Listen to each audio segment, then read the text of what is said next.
Ada nggak perintah dari Allah supaya Muslim pergi ke Arab nyium-nyiumin batu? Baik. Ya, mungkin ini saya akan mengemukakan ayat yang sangat populer ya. Hmm. Di dalam saya ayatnya, kalau saya nyari ayat saya agak lama ya, karena saya buka laptop ini saya depan laptop agak lama. Jadi saya bacakan ayatnya aja. Di dalam Al-Qur'an surah Al-Ahzab kalau saya tidak salah, ayatnya sangat populer. Laqad kana lakum fi Rasulillahi uswatun hasanah. Sungguh ada pada diri Rasulullah SAW suri tauladan yang baik. Jadi apa yang dilakukan oleh Rasulullah itu disuruh untuk mengikuti, termasuk pergi melakukan ritual mengecup batu Hajar Aswad yang ada di Arab Saudi sana. Begitu. Baik. Sudah? Sudah. Jadi kamu percaya bahwa semua yang dilakukan oleh Muhammad itu, semua yang diperbuat dia itu atas perintah dari Allah atau kemauan diri sendiri? Kalau semua apa yang dari Nabi Muhammad itu betul, tetapi semua yang sampai kepada kita yang mengataskan Nabi Muhammad pada hari ini belum tentu betul. Oke, jadi Muhammad diperintahkan oleh Allah untuk menciumi batu. Iya. Di mana ayatnya? Wahai Muhammad, Nah, baru saya ciumilah baca batu. tadi. Nggak ada, saya nggak lihat. Di mana ayatnya Muhammad suruh nyiumin batu? Baru saya baca tadi ayatnya. Al-Quran kan hanya menjelaskan segala sesuatu itu secara global. Adapun menspesifikasikannya itu adalah tugas utusan. Oke, jadi kamu berasumsi bahwa apa yang dilakukan Muhammad itu berdasarkan wahyu semua. Apa yang dilakukan oleh Nabi Muhammad semua berdasarkan wahyu, tetapi apa yang sampai kepada kita pada saat ini yang mengataskan Nabi Muhammad belum tentu itu benar dari Nabi Muhammad. Oke, baik. Berarti segala sesuatu yang dikerjakan Muhammad, segala sesuatu yang dilakukan oleh Muhammad berdasarkan wahyu. Iya. Oke, kalau begitu kenapa Allah menegur Muhammad atas apa yang diperlakukan dia? Bukankah itu wahyu? Allah di surah mana itu? At-Tahrim. Oke, misalnya di dalam surat At-Tahrim, bagaimana di situ Muhammad bersumpah dia akan mengharamkan Maria Kipti untuk tidak digauli lagi di ranjangnya Hafsah. Padahal itu sudah dihalalkan oleh Allah. Bagaimana Muhammad melakukan sesuatu, kata Anda itu adalah wahyu, sementara Allah menegur apa yang dilakukan oleh Muhammad. Ini kan perkataan Anda kalau ya silakan. Ini kan pernyataan Anda menghajar pernyataan Anda yang sebelumnya, di mana Muhammad melakukan segala sesuatu berdasarkan wahyu, sementara wahyu yang dilakukan Muhammad malah diprotes sama Allah. Artinya Allah memprotes wahyu yang diturunkan oleh dia sendiri. Baik. Mungkin Anda tahu ya sutradara, ya kan? Sutradara itu adalah perancang sebuah skenario dari lakon seseorang. Jadi Al-Quran itu kan telah diturunkan di Lauhul Mahfuz secara sempurna. Dari Lauhul Mahfuz ke Baitul Izzah atau malam bahas apa ya bahasanya? Aduh, gimana ya? Azam, kamu jangan bahas dogma. Oke, saya kesampingkan dogma. Saya pakai argumentasi jangan umum saja. Oke, saya lepas. Kita nggak bahas saya buang dogma. Oke. Kalau bahas dogma di channel lain, kita nggak bahas dogma. Oh iya, oke, saya buang. Saya lepaskan. Oke, kita bahas yang argumentasi yang bisa dinalar oleh orang di pada channel umumnya saja saya ya. ini kita tidak bahas dogma. Kalau bahas dogma, kita debat kusir. Oke, siap Edis. Saya hargai Anda. Oke. Silakan. Jadi ayat tersebut ingin mengajarkan bahwasanya Nabi Muhammad itu manusia, dan ayat tersebut di dalam surah At-Tahrim itu ingin mengkonfirmasi ayat yang di dalam surah Al-Kahfi yang berbunyi di ayat terakhir itu ya, saya nggak tahu ayat berapa itu, pokoknya di terakhir deh, 10 terakhir. Qul innama ana basyarum mislukum yuha. Katakanlah wahai Muhammad kepada seluruh umatmu bahwasanya saya ini hanya manusia biasa seperti kalian. Artinya ketika Nabi Muhammad melakukan hal-hal yang berkaitan dengan kemanusiaan itu wajar, seperti lu lupa, keliru, dan lain-lain sebagainya, itu hal yang biasa. Ingin mengkonfirmasi ayat tadi bahwasanya dia hanya seorang manusia, begitu.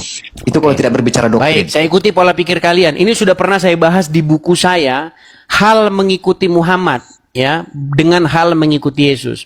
Jadi Anda sudah mengakui bahwa Muhammad itu manusia biasa, melakukan kesalahan, dan dia juga sering lupa, ya, sering berbuat sesuatu yang bertentangan dengan apa yang Allah inginkan.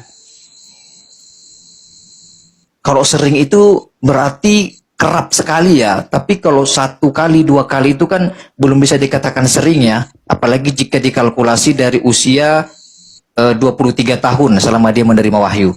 Oke, baik. Artinya Muhammad manusia biasa dan dia pun melakukan kesalahan. Iya. Oke.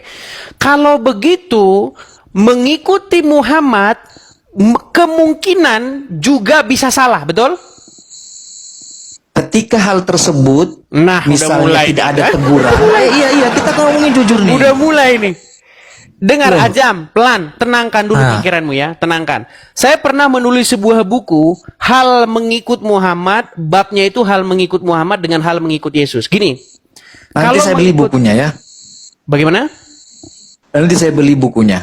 Nggak perlu Ada? beli, gratis untuk muslim itu gratis, saya bagikan gratis.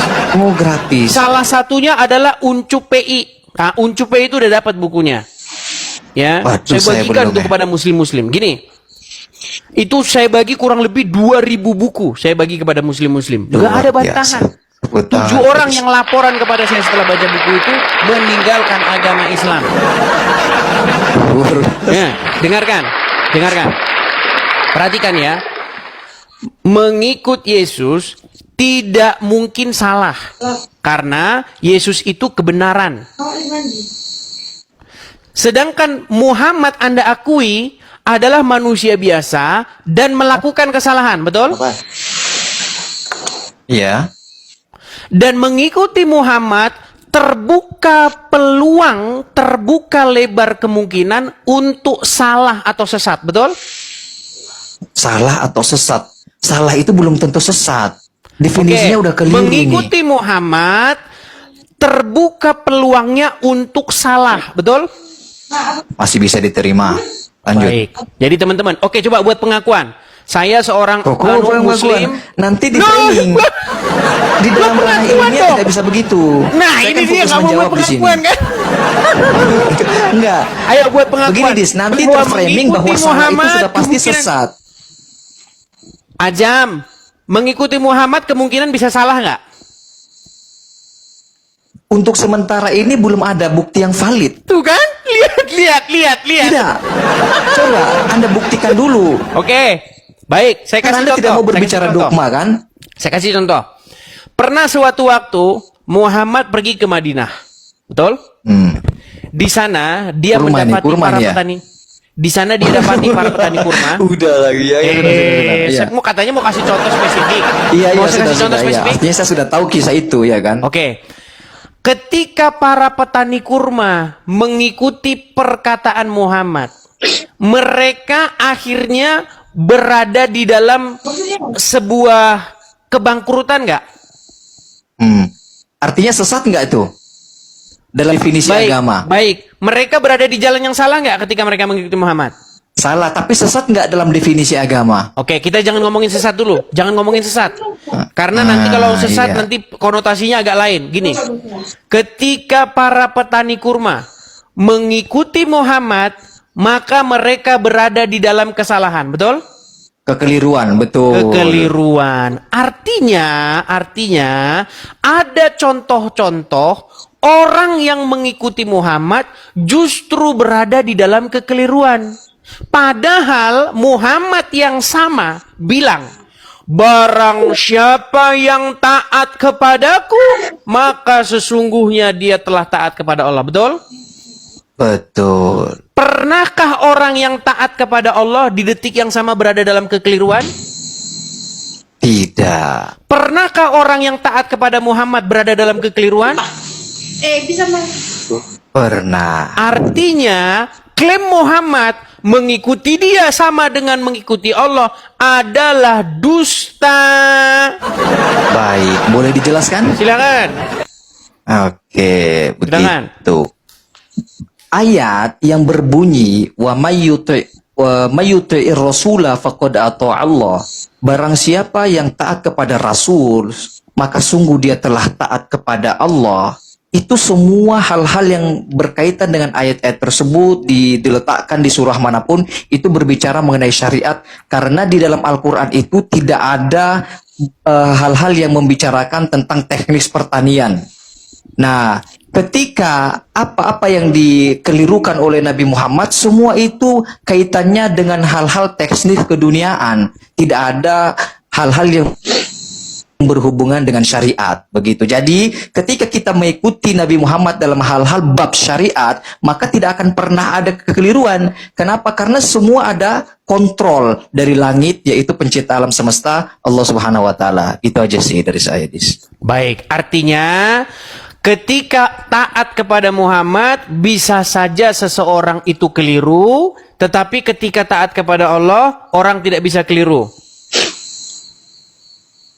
Dalam hal keduniaan tentu orang bisa keliru. Coba misalnya Nabi Muhammad gimana caranya buat rudal? Kalau Mungkin mengikuti kalau dia Allah hidup dalam pada hal saat ini nggak tahu keduniaan, dia. keliru nggak? Sebentar Ajam. Kalau dalam hal keduniaan, mana perintah Allah dalam hal keduniaan? Misalnya buat rudal, buat balistik, roket, Oke, ada nggak? Nggak ada, kan? berarti tidak usah mengikuti Allah dalam hal keduniaan. Ada nggak instruksinya? Kalau ada, ayo kita diskusikan. Makanya saya bilang, Bingung sendiri. makanya saya bilang, ketika seorang ustadz yang sungguh, teman-teman saya kasih informasi ya, ini Ajam ini dia betulan ustadz. Saya akui dia betulan ustadz karena dia tahu. Makanya saya nggak perlu capek kalau ngomong sama ustadz. Saya ngutip ini, dia langsung tahu dia. Makanya dari situ saya simpulkan dia ustadz. Nah,